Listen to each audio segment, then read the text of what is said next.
আছে, আর কেউ কোক আর না কোক আমি কিন্তু কমু, কিন্তু প্রতিটি প্রোগ্রামে আপনাদের উপস্থিতি কামনা করি।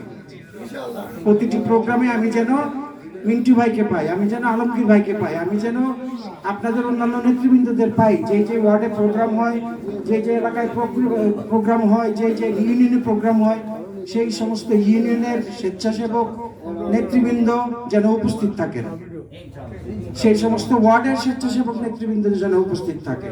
স্বেচ্ছাসেবক মানে কি? স্বেচ্ছাসেবক মানে কি? স্বেচ্ছায় সেবা প্রদান করা।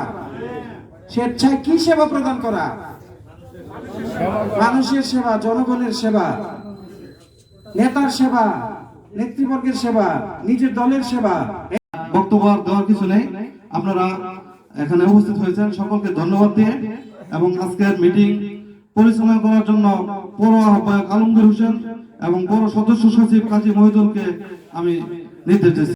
নেতৃবৃন্দ, আপনারা জানেন আমরা যারা অনেকে ঢাকাতে প্রোগ্রামে অ্যাটেন্ড হইতাম, আমার মনে আছে 28 অক্টোবর আমাদের চারদিকে রাবেত বুলেট ছুড়েছিল অনেক ছাত্র নেতা, মানে আমার ছোট ভাই অবি বলে গেছেন, অবি আমরা ঢাকাতে একসাথেই ছিলাম। সংগ্রামী নেতৃবৃন্দ, এই আন্দোলনের সুফল আমরা আজকে পেয়েছি। আপনারা জানেন এই ছাত্র আন্দোলনের মাধ্যমে এবং বাংলাদেশ জাতীয়বাদী দল বিএনপি বক্তব্য দিব। এই পর্যায়ে বক্তব্যে আসছেন বাংলাদেশ জাতীয়তাবাদী স্বেচ্ছাসেবক দল ৩ নং ওয়ার্ডের সাবেক সভাপতি, বর্তমান সভাপতি প্রার্থী জনাব মোহাম্মদ ফরহাদ হোসেন। আমি ফরহাদ ভাইকে তার বক্তব্য দেওয়ার জন্য অনুরোধ করছি।